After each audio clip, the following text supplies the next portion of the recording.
सर्वमंगल मांगल्ये शिवे सर्वार्थे साधके शरण्ये त्र्यंबके गौरी नारायणी नमस्तुते। राधे राधे, जय माता दी।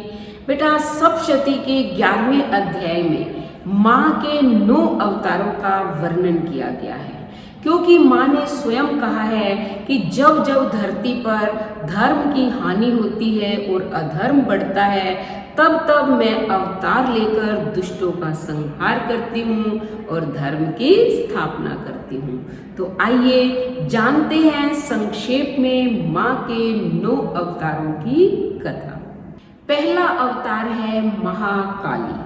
एक बार जब पूरा संसार प्रलय से ग्रस्त हो गया था, चारों ओर पानी ही पानी दिखाई देता था, उस समय भगवान विष्णु की नाभि से एक कमल उत्पन्न हुआ। उस कमल से ब्रह्मा जी निकले। इसके अतिरिक्त भगवान नारायण के कानों में से कुछ मैल भी निकला। उस मैल से कैटव और मधु नाम के 2 दैत्य बन गए। जब उन दैत्यों ने चारों ओर देखा तो ब्रह्मा जी के अलावा उन्हें कुछ भी दिखाई नहीं दिया। ब्रह्मा जी को देखकर वे दैत्य उनको मारने दौड़े। तब भयभीत हुए ब्रह्मा जी ने विष्णु भगवान की स्तुति की। ब्रह्मा की स्तुति से विष्णु भगवान की आंखों से जो महामाया योग निद्रा के रूप में निवास करती थी वह लोप हो गई और विष्णु की नींद खुल गई। उनके जागते ही वो दोनों दैत्य भगवान विष्णु से लड़ने लगे।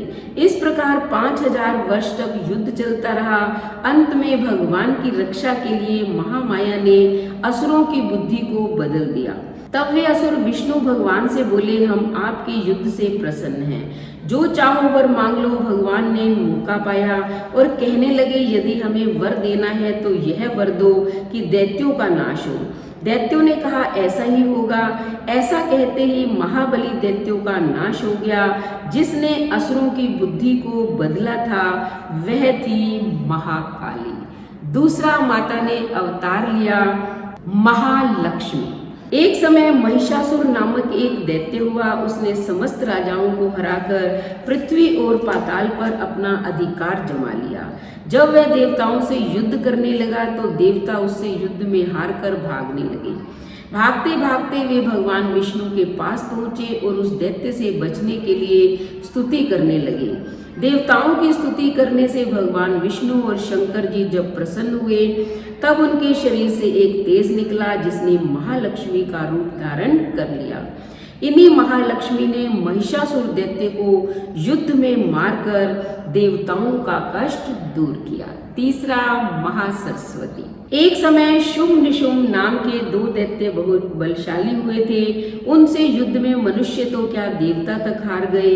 जब देवताओं ने देखा अब युद्ध में नहीं जीत सकते, तब वे स्वर्ग छोड़कर भगवान विष्णु की स्तुति करने लगे। उस समय भगवान विष्णु के शरीर में से एक ज्योति प्रकट हुई जो कि महासरस्वती थी। महासरस्वती अत्यंत रूपवान थी। उनका रूप देखकर वे दैत्य मुग्ध हो गए और अपना सुग्रीव नाम का दूत उस देवी के पास अपनी इच्छा प्रकट करते हुए भेजा। उस दूत को देवी ने वापस कर दिया। इसके बाद उन दोनों ने देवी को बलपूर्वक लाने के लिए अपने सेनापति धूम्राक्ष को सेना सहित भेजा, जो देवी द्वारा सेना सहित मार दिया गया। इसके बाद रक्त बीज लड़ने आया, जिसके रक्त की एक बूंद जमीन पर गिरने से एक वीर पैदा होता था। वह बहुत बलवान था, उसे भी देवी ने मार गिराया। अंत में शुंभ निशुंभ स्वयं दोनों लड़ने आए और देवी के हाथों मारे गए। चौथा अवतार योग माया। जब कंस ने वसुदेव देवकी के 6 पुत्रों का वध कर दिया था और 7वें गर्भ में शेषनाग बलराम जी आए तो रोहिणी के गर्भ में प्रविष्ट होकर प्रकट हुए। तब 8वां जन्म श्री कृष्ण जी का हुआ। साथ ही साथ गोकुल में यशोदा जी के गर्भ से योग माया का जन्म हुआ, जो वसुदेव जी के द्वारा कृष्ण के बदले मथुरा में लाई गई थी। जब कंस ने कन्या स्वरूपा उस योग माया को मारने के लिए पटकना चाहा तो वह हाथ से छूट गई और आकाश में जाकर देवी का रूप धारण कर लिया। आगे चलकर इसी योग माया ने कृष्ण के साथ योग विद्या और महाविद्या बनकर कंस, चाणूर आदि शक्तिशाली असुरों का संहार करवाया। 5वीं रक्त दंतिका। एक बार वैप्रचिति नाम के असुर ने बहुत से कुकर्म करके पृथ्वी को व्याकुल कर दिया। उसने मनुष्य ही नहीं बल्कि देवताओं तक को बहुत दुख दिया। देवताओं और पृथ्वी की प्रार्थना पर उस समय देवी ने रक्त दंतिका नाम से अवतार लिया और वैप्रचिति आदि असुरों का मान मर्दन कर डाला। भयंकर दैत्यों का भक्षण करते समय देवी के दांत अनार के फूल के समान लाल हो गए। इसी कारण से इनका नाम रक्त दंतिका विख्यात हुआ। छठा, शाकुंभरी। एक समय पृथ्वी पर लगातार 100 वर्षों तक पानी की वर्षा ही नहीं हुई। इस कारण चारों ओर हाहाकार मच गया। सभी जीव भूख और प्यास से व्याकुल हो मरने लगे। उस समय मुनियों ने मिलकर देवी भगवती की उपासना की। तब जगदम्बा ने शाकुंभरी नाम से स्त्री रूप में अवतार लिया और उनकी कृपा से जल की वर्षा हुई, जिससे पृथ्वी के समस्त जीवों को जीवन दान प्राप्त हुआ। वृष्टि न होने के पहले तक देवी ने प्राणों की रक्षा में समर्थ शाकों द्वारा संपूर्ण जगत का भरण पोषण किया, जिससे शाकुंभरी नाम प्रसिद्ध हुआ। सातवां अवतार श्री दुर्गा। एक समय भारतवर्ष में दुर्गम नाम का राक्षस हुआ। उसके डर से पृथ्वी ही नहीं स्वर्ग और पाताल में निवास करने वाले लोग भयभीत रहते थे।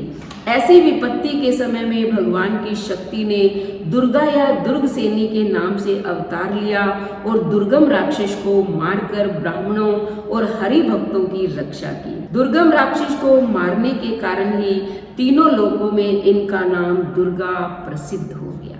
आठवां अवतार भ्रामरी। एक बार महा अत्याचारी अरुण नाम का एक असुर पैदा हुआ। उसने स्वर्ग में जाकर उपद्रव करना शुरू कर दिया। देवताओं की पत्नियों का अस्तित्व नष्ट करने की कुचेष्टा करने लगा। अपने अस्तित्व की रक्षा के लिए देव पत्नियों ने भोरों का रूप धारण कर लिया और दुर्गा देवी की प्रार्थना करने लगी। देव पत्नियों को दुखी जानकर माता दुर्गा ने भ्रामरी का रूप धारण करके उस असुर को उसकी सेना सहित मार डाला और देव पत्नियों के अस्तित्व की रक्षा की। नवा, चंडिका या चामुंडा देवी। एक बार पृथ्वी पर चंडमुंड नाम के 2 राक्षस पैदा हुए। वे दोनों इतने बलवान थे कि सारे संसार में अपना राज्य फैला लिया और स्वर्ग के देवताओं को हराकर वहां भी अपना अधिकार जमा लिया। इस प्रकार देवता बहुत दुखी हुए और देवी की स्तुति करने लगे। तब देवी चंडिका के रूप में अवतरित हुई और चंडमुंड नामक राक्षस को मारकर संसार का दुख दूर किया। देवताओं का गया स्वर्ग उन्हें पुनः मिल गया। इस प्रकार चारों ओर सुख का राज्य छा गया। चंड तथा मुंड का वध करने के कारण इस अवतार में देवी को चामुंडा और चंडी कहा गया। तो बेटा सारे नवरात्रों में इन माँ के 9 अवतारों की कथा सुनिए। जब आप 9 दिन तक पूर्ण श्रद्धा और विश्वास से माँ के इन अवतारों की कथाओं को सुनेंगे तो माँ की असीम कृपा आप पर बरसेगी। तो आपने अवतारों की कहानी तो सुन ली। आप लोगों की माँ में श्रद्धा भी है तो फटाफट चैनल को सब्सक्राइब करें, लाइक और शेयर करें, कमेंट करें और बेल आइकन के बटन को दबाएं ताकि अगली कहानी का नोटिफिकेशन सबसे पहले आपको मिले। जय माता दी।